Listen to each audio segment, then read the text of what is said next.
professional achievement in forestry. To make known to the general public outstanding contributions of individual foresters to their profession and to enhance the public image of the forestry profession.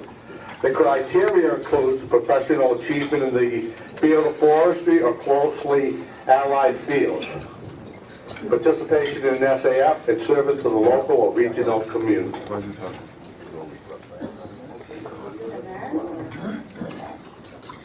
All right, thank you. Well, it's my honor to introduce Mike Dann as this year's Distinguished Service Award winner. I'm the Maine Division Chair this year, but other than that, I'm somewhat of an unlikely person that would be introducing Mike, because this award recognizes him for the past 40 years of service. I'm from away, and I've only been a professor at the University of Maine for 9 years. There's a lot of others here who have firsthand experience with Mike and his service to SAF, the profession, and his communities. I know there are classmates here from the University of Maine, class of 68. Yeah. John McNulty from Seven Islands Land Company's here. There's one of them right They go there. way back.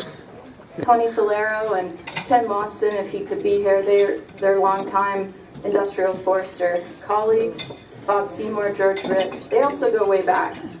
But my experiences as an inquisitive new person in Maine, trying to learn the lay of the land, it actually is pretty telling of why Mike is getting this award today.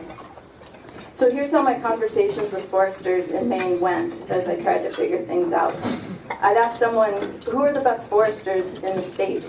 And they would say, oh, Mike Dann for sure is one of them. His insights have been sought on the Baxter State Park Blue Ribbon Panel on the Scientific Forest Management Area. He's been on the Bureau of Parks and Lands Silvicultural Advisory Committee, more recently on the State Committee for Outcome-Based Forestry. So then I'd ask, who can tell me about the changes in the North Maine woods? And they'd reply, Mike Dann. He was with Seven Islands for 35 years. He's lived through spruce budworm. He's seen all the changes in ownership all around him, and he's seen changes in basically everything about the big woods. I'd ask, well, who can I talk to that had a hand in writing our Forest Practices Act? And they'd say, definitely Mike Dann. He served on the technical board. Remember those played days? a pretty important role with You that. and me and Tom Charles. Right. So then I asked, okay, well, who can I talk to about Maine SAF and New England SAF? Should I get involved with that? And people would reply, you got to talk to Mike Dann. He's always encouraged SAF participation of the foresters who worked for him. He was a Maine Division Treasurer, Vice Chair, and Chair, and he was NESAF rep for a while as well. So time went on, started to get interested in small woodlots, and I would ask foresters around the state, who's involved with the Small Woodland Owner Association of Maine, goes by SWOM. Who can I trust there? Well, Mike Dann's on their board of directors, and he did major work serving small woodlot owners in the state after he retired from Seven Islands and then worked as the Outreach and Land Trust Forester for SWOM. Okay, fine. What about the Maine Tree Farm Committee? Are they any good? Well, ask Mike Dann. He's been involved for years and did all the original training of the tree farm inspectors. Yeah. Okay, great. Well, that leads us to forest certification. Who's my best resource in the state on that? And they'd say, you got to call Mike. He had a major role in ushering in Seven Islands forest certification, and that was the first large-scale certified acreage in Maine. He's doing FSC, forest management, and chain of custody as an auditor today, and he even has actively mentored me on this, and he served as my supervisor on the training audit I did on Boscahegan lands. So, two more and then I'll stop. I needed a woodlot for the Penobscot Valley SWOM chapter field meeting, so I asked some landowners who's nearby with a woodlot that shows sustainable active management that would also be willing to host people. And I was told to go look for Mike and Judy Dann's woodlot in Dixmont. And then finally I asked, who can tell me some good Ralph Griffin stories? And Mike Dann came up. So you're starting to see the picture.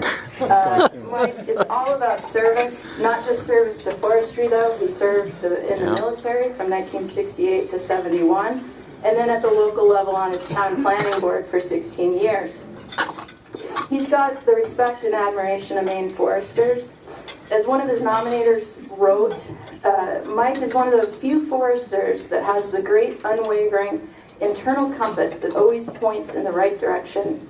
Mike is not particularly vocal, but when he speaks with humility, wisdom, and authority. End quote. Mike's a steady rock. He's always there when we need him, and he's always serving. So the main division is entirely, we are all pleased to see him recognized by the New England Society of American Foresters with this year's Distinguished Service Award. Yeah, Mike.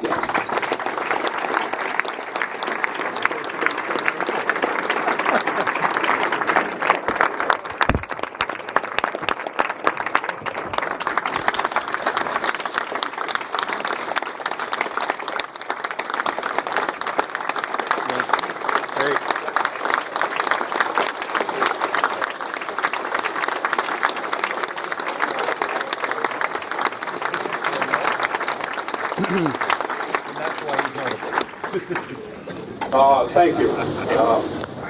People who That know was me fabulous. know that I don't speak long and I don't speak often, but I do have some people I need to thank. Jessica gave me the perfect lead-in. You get one of these Lifetime Achievement Awards and you wonder, well, I did anyway, how the heck did this happen? And who was responsible?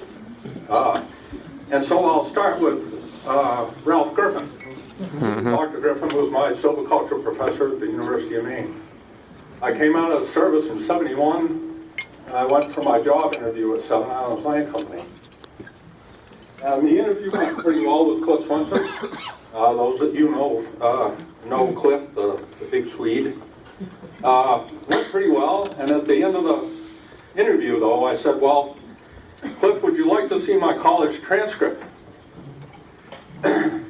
And I said that with some trepidation, because if anyone's looked at my college transcript, the letter A and the number 4 in front of the decimal place are notable by their absence.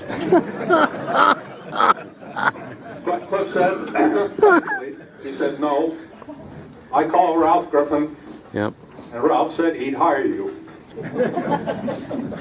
So that was my first lucky break, because I got to work for Seven Islands Land Company and the Pingree family. And I think my success is, such as it is highly related to 3 gentlemen that I was fortunate to work with early in my career. Brad Wellman represented the Pingree family.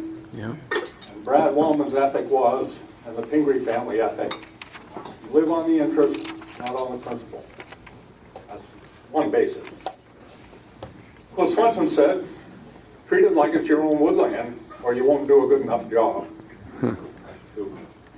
John Sinclair said, always be a man who tries to speak for the trees. And I've tried to do that. Yeah. And so, in the middle there, I'll put in a plug for, as Jessica said, I've been a long time associated with Tree Farm and the Small Woodlot Owners Association of Maine. And I've got a perfect audience here and a perfect soapbox to say. It's always been pretty simple for me in this regard. These are owners that are doing what professional foresters would like them to do. They care about their environment. They're engaging professionals in trying to help them manage it. Why any one of us here would not want to be associated with that process is beyond me. That's why I've I've been on the Tree Farm Committee since 1992. And finally, of course, the Seven Islands crew all along, but then it comes down to now where 4 of my